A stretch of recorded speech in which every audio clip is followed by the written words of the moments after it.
boys and girls. It's Miss Evelyn from the Satsuma Public Library, and we are here for story time. Hope that all of you are doing well.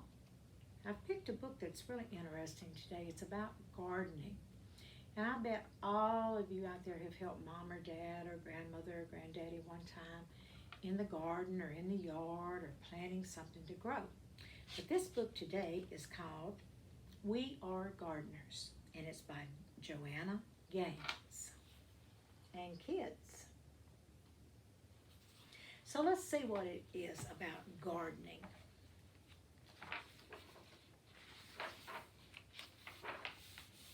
We are the gardeners. That's a pretty official title, but we didn't start out this way. Just like our garden, we started small and grew from there. Some say that a garden just grows from seeds, but we think it grows from trying and failing and trying again. A garden is hard work, but it is the most of the good, important stuff in life.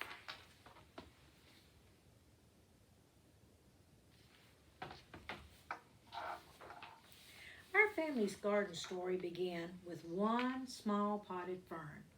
Dad stumbled upon it at the hardware store when he ran in for some supplies. He said it was just too cute to leave behind and thought it would make Mom smile. And it did. There's Dad with the fern.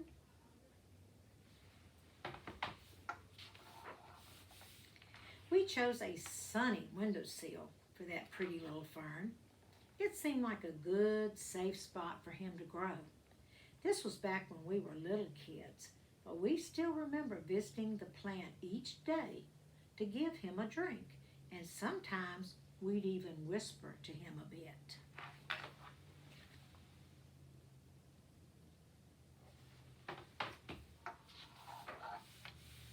And then, plot twist, out of nowhere, our fern died. Death by overhydration. That's just a fancy way of saying we gave him way too much water. Looking back, each one of us must have watered him every day. That's a lot of water for a little plant. By mistake, we love that plant to death. Some people tell themselves they are no good at something after one small failure. But no chance were we going to give up that easily. So we checked out some books from the library, and we found that ferns can be tricky and prefer to live in a shady spot. Apparently, a plant's leaves can communicate to us what they're needing. We also learned that most plants have good manners and like to sip, not gulp. Lesson learned.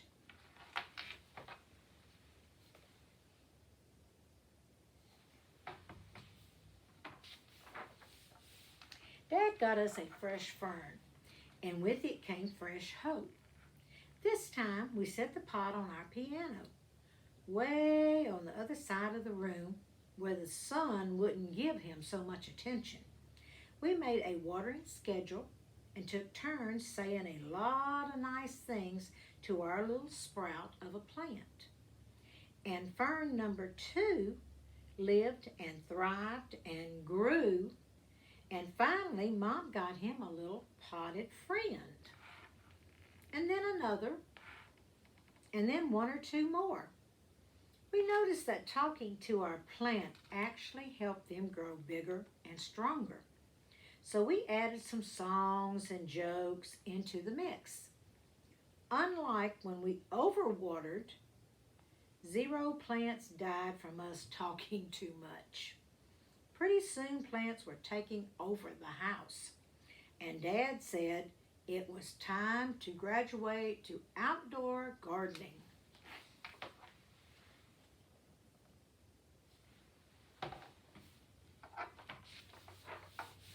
Mom was excited about the new outdoor garden as we were, and she started talking about it with a dreamy look in her eyes.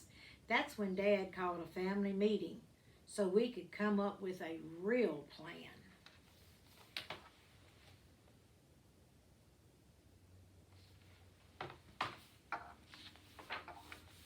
We gathered all around the kitchen table and got to work dreaming, planning, and drawing things out.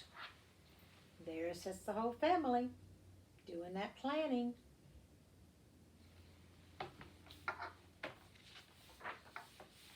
We knew we needed a sunny spot, a place where the plants could sunbathe for at least 6 hours a day. We'd be red as radishes if we did that, but plants just love it. And more than that, they need it. In the garden there is no life without light.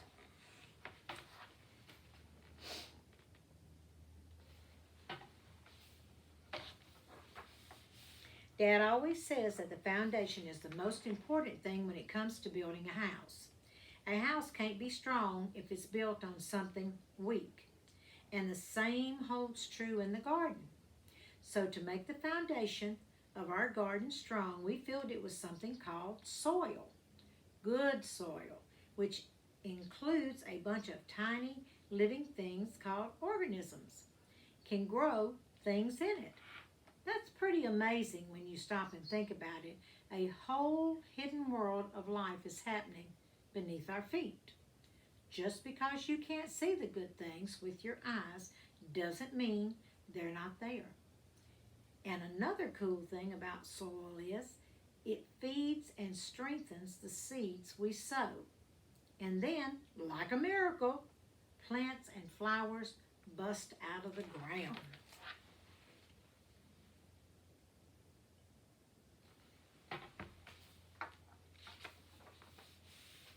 We also knew we needed our garden to get plenty of water. Rain is the very best thing for plants to drink, but it's hard to know when and if rain is coming. So a couple other options to keep plants hydrated are to collect rainwater or use a sprinkler or garden hose to get the job done.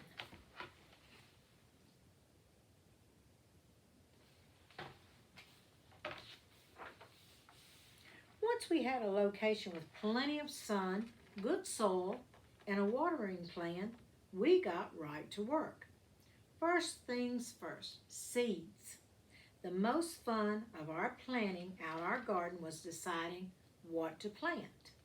We started with foods we like to eat, like strawberries and tomatoes, and then we chose some pretty flowers to keep them company. The thing about seeds is that they're everyday miracles. Everything a plant will grow up to be is already hidden in the seed. We chose flowers like zinnias, sunflowers, and cosmos so that pollinators would visit our garden. Butterflies, hummingbirds, and bees spread pollen around from flower to flower, encouraging even more things to bloom. We like knowing that little helpers are out there in nature working with us to help this garden grow.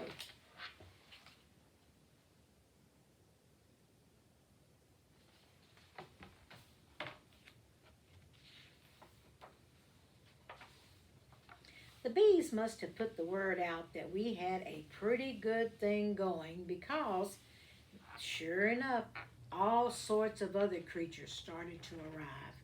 We quickly found out that there were 3 types of bugs in our backyard: the good, the bad, and the ugly.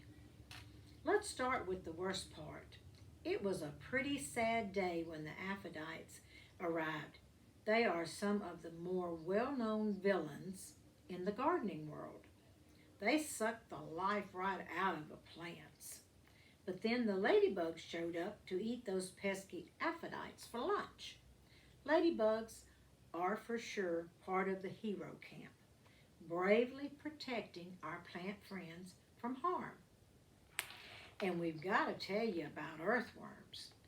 They're like secret agents of the garden. Earthworms eat all the dead things, like old roots and leaves, and turn them into life for the soil. Every time we found one, we would high five and celebrate. They aren't pretty, but who cares? They're awesome, and we love seeing them hard at work. We realized pretty quickly that we needed to keep the weeds out. They are true bullies of the garden. Weeds try to steal water, sunlight, and nutrition from our fruits and veggies, and it's our job to make sure those little rascals don't take over.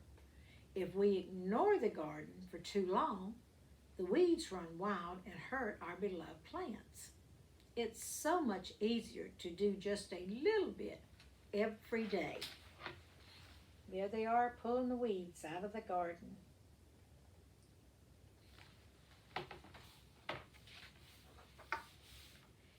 We were officially gardeners and had a real life garden to prove it. That garden became our pride and joy. Day in and day out, we tended to our plants, making sure they got plenty of sun and water. Every time a new plant sprouted up from the ground, our excitement grew right along with it.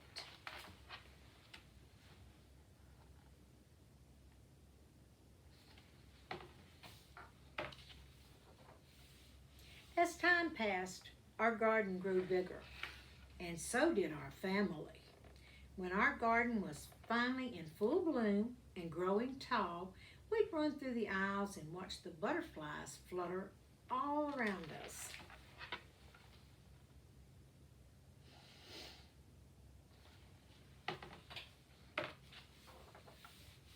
But one day, as we were mid-skip, we noticed some trespassers helping themselves to lunch. And by lunch, we mean half of the garden. Animals may look cute and innocent, but some have a sneaky side. They can wipe out a garden in no time flat. The chickens ate the vegetables, the goats ate Mom's roses, and the bunnies weren't picky at all. They ate anything in sight. Saying goodbye to that many happy plants was even harder than throwing away our very first dead fern. We debated if we should give up. Was it really worth it to start all over again? Then we remembered one very important detail. We are gardeners. It was our responsibility not only to grow this garden, but also to protect it. So we put up a little fence to keep the animals out and got to work rebuilding our garden.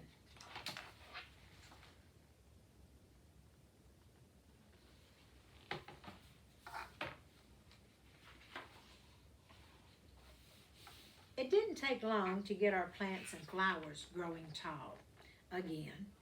To this day, our very favorite days are when we get to gather the fruits of our labor. Mom loves to set the table with pretty flowers in every color you can imagine. We help her dream up recipes for the food we've grown.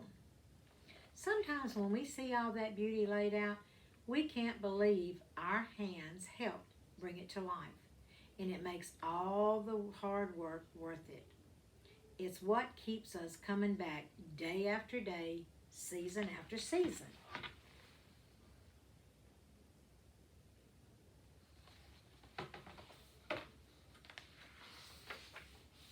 We still keep a little fern on the piano to remind us of our small beginnings.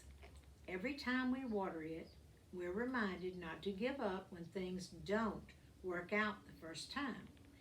Because the thing is, whether one potted fern dies or half of the garden is wiped out by little critters, every failure or setbacks teach us something. Dad says that every hard thing we choose to do makes us braver for the next time.